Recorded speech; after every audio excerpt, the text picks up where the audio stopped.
ದೇವರ ಕೃಪೆಯು ಶಾಶ್ವತವಾಗಿ ಇರುವುದಕ್ಕಾಗಿ ದೇವರನ್ನು ನಾನು ಸ್ತೋತ್ರ ಮಾಡುತ್ತೇನೆ. ಈ ದಿನದಲ್ಲಿ ಯೆಶಾಯನ ಬರೆದ ಪುಸ್ತಕ 30ನೇ ಅಧ್ಯಾಯ 21ನೇ ವಾಕ್ಯವನ್ನು ನಾವು ಓದೋಣ. ನೀವು ಬಲಕ್ಕಾಗಲಿ ಎಡಕ್ಕಾಗಲಿ ತಿರುಗಿಕೊಳ್ಳುವಾಗ ಇದೇ ಮಾರ್ಗ, ಇದರಲ್ಲಿ ನಡೆಯಿರಿ ಎಂದು ನಿಮ್ಮ ಹಿಂದೆ ಆಡುವ ಮಾತು ನಿಮ್ಮ ಕಿವಿಗೆ ಬೀಳುವುದು. ದೇವರ ವಾಕ್ಯ ಈ ಥರ ಹೇಳುವುದು, ನೀವು ಬಲಕ್ಕಾಗಲಿ ಎಡಕ್ಕಾಗಲಿ ತಿರುಗಿಕೊಳ್ಳುವಾಗ ಇದೇ ಮಾರ್ಗ, ಇದರಲ್ಲಿ ನಡೆಯಿರಿ ಎಂದು ನಿಮ್ಮ ಹಿಂದೆ ಆಡುವ ಮಾತು ನಿಮ್ಮ ಕಿವಿಗೆ ಬೀಳುವುದು.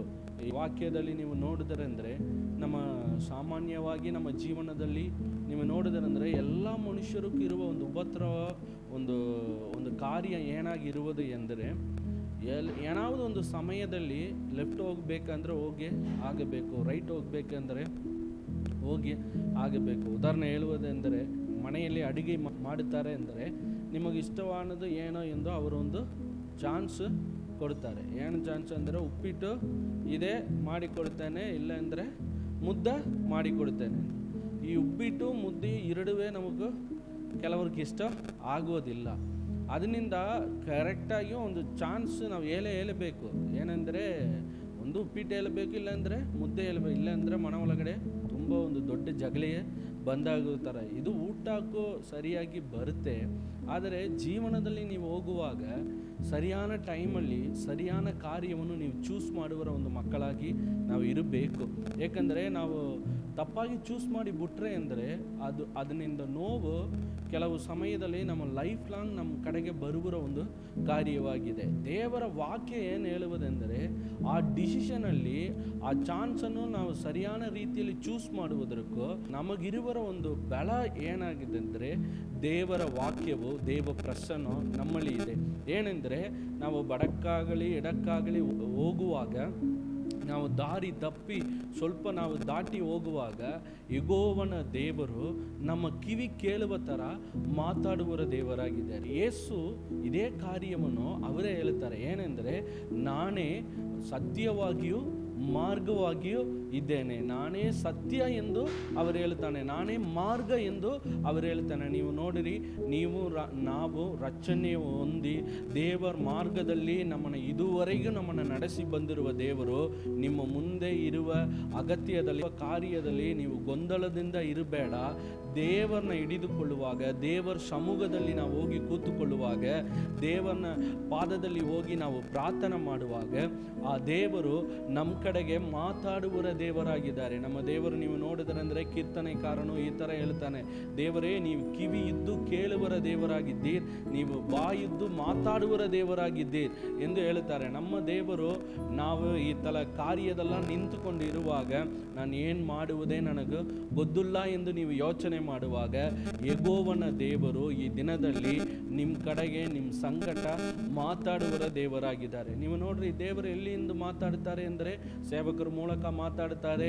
ಆದರೆ ನಾನು ನಿಮಗೆ ಹೇಳುವುದು ಏನೆಂದರೆ, ಪ್ರಧಾನವಾಗಿ ದೇವರು ಮಾತಾಡುವುದು ಎಲ್ಲಿ ಮಾತಾಡ್ತಾರೆ ಅಂದರೆ, ದೇವರ ವಾಕ್ಯ ಒಳಗಡೆ ದೇವರು ಮಾತಾಡುವರು. ಅದನ್ನೇ ದಿನ ದಿನ ಧ್ಯಾನವನ್ನು ಮಾಡುವ ಮಕ್ಕಳಾಗಿರಬೇಕು. ಕೀರ್ತನೆ 1 ಅಧ್ಯಾಯದಲ್ಲಿ 2ನೇ ವಾಕ್ಯ, ಹಗಲಿರಲು ದೇವರ ಧರ್ಮಶಾಸ್ತ್ರದಲ್ಲಿ ಧ್ಯಾನವಾಗಿರುವ ಮನುಷ್ಯನು ಭಾಗ್ಯವಂತನು ಎಂದು ಹೇಳುತ್ತಾರೆ. ಅವನು ಅಷ್ಟೊಂದು ಭಾಗ್ಯವಂತನೆಂದರೆ ಅವನ ಗೊಂದಲದಿಂದ ಹೋಗುವುದಿಲ್ಲ, ಅವನ ಕಡೆಗೆ ದಿನ ದಿನ ದೇವರು ಮಾತಾಡುವ ದೇವರಾಗಿದ್ದಾರೆ.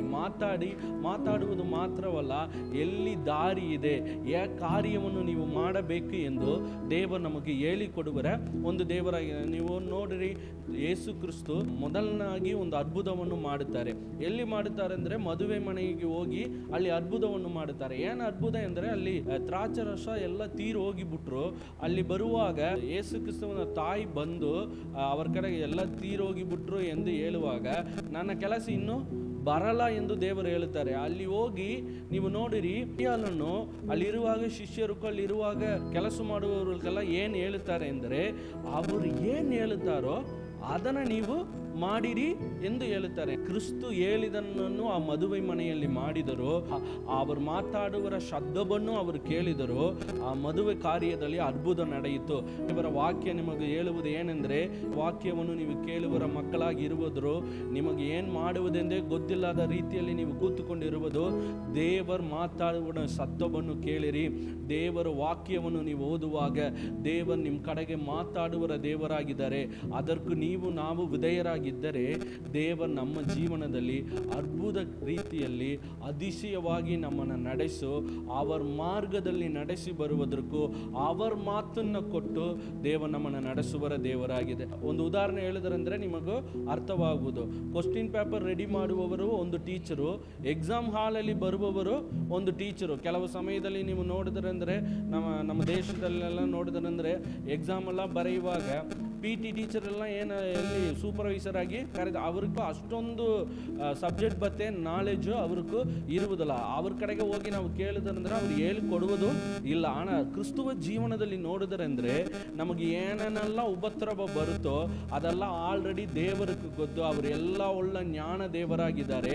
ನಮಗೊಂದು ಪರಿಚಯನು ಬರುವಾಗ ನಮ್ಮ ಕಡೆಗೆ ಇದ್ದು ನಮ್ಮ ಪಕ್ಕದಲ್ಲಿ ಕೂತ್ಕೊಂಡು ನಾವು ಪಾಸಾಗಿ ದಾಟಿ ಬರುವುದಕ್ಕೂ ದೇವರ ಸಹಾಯ ಕೊಡ್ತಾರೆ. ನಾವು ಏನು ಮಾಡಕ್ಕೆ ಬೇಡ, ಅವರು ಮಾತಾಡುವರ ಮಾತನ್ನು ಕೇಳಿ ಅದರ ಥರ ನಾವು ವಿಧೇಯರಾಗಿದ್ದರೆ ಎಂದರೆ ದಾರಿಯಲ್ಲಿ ಚೆನ್ನಾಗಿ ನಡೆದು ಬಂದು ನಾವು ಒಳ್ಳೆಯ ರೀತಿಯಲ್ಲಿ ಬೆಳೆದಿರುವ ದೇವರು ನಮಗೆ ಕೃಪೆ ಕೊಡುವರ ದೇವರಾಗಿದ್ದಾರೆ.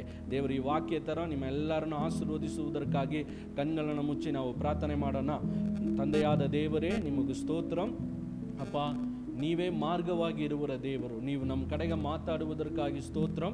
ಈ ವಾಕ್ಯವನ್ನು ಈ ದಿನದಲ್ಲಿ ಯಾರ್ಯಾರೆಲ್ಲ ಕೇಳಿಕೊಟ್ಟಿದ್ದಾರೋ ಅಪ್ಪ, ಅವನ ಕಡೆಗೆಲ್ಲ ದೇವರು ನೀನು ಮಾತಾಡಿ, ಇದು ಮಾರ್ಗ, ಇದರಲ್ಲಿ ನಡೆಯಿರಿ, ಇದ ಕಾರ್ಯವನ್ನು ಮಾಡಿರಿ ಎಂದು ಅಪ್ಪ ನೀರು ಅವ್ರ ಕಡೆಗೆ ಮಾತಾಡುವುದಕ್ಕಾಗಿ ಸ್ತೋತ್ರ ಅಪ್ಪ. ಅವರು ದಾರಿ ತಪ್ಪಿ ಹೋಗಾದೆ ಸರಿಯಾದ ದಾರಿಯಲ್ಲಿ ಹೋಗ ನಿಮ್ಮ ಕೃಪೆಯನ್ನು, ಪ್ರಸನ್ನವನ್ನು, ಪವಿತ್ರಾತ್ಮನ ಅವನು ಮುಚ್ಚುವುದಕ್ಕಾಗಿ ನಿಮಗೆ ಸ್ತೋತ್ರ. ನಿಮ್ಮ ಸೇವಕರಾಗಿ ನಾನು ತ್ರಿಯೇಕ ನಾಮದಲ್ಲಿ ಈ ವಾಕ್ಯವನ್ನು ಕೇಳಿರ ಎಲ್ಲರಿಗೋಸ್ಕರ ಪ್ರಾರ್ಥನೆ ಮಾಡಿದ್ದೇನೆ. ಈ ವಾಗ್ದಾನ ಅವನ ಜೀವನದಲ್ಲಿ ನೆರವೇರಿಸಿಕೊಡಿರಿ. ಎಲ್ಲ ತುದಿಯನ್ನು, ಘನವನ್ನು, ಮಹಿಮೆಯನ್ನು ನಿಮ್ಮೊಬ್ಬನ್ನೇ ಸಲ್ಲಿಸ್ತೇನೆ. ಯೇಸುವಿನ ನಾಮದಲ್ಲಿ ಬೇಡಿಕೊಳ್ಳುವೇನು ತಂದೆಯೇ, ಆಮೇನ್. Praise the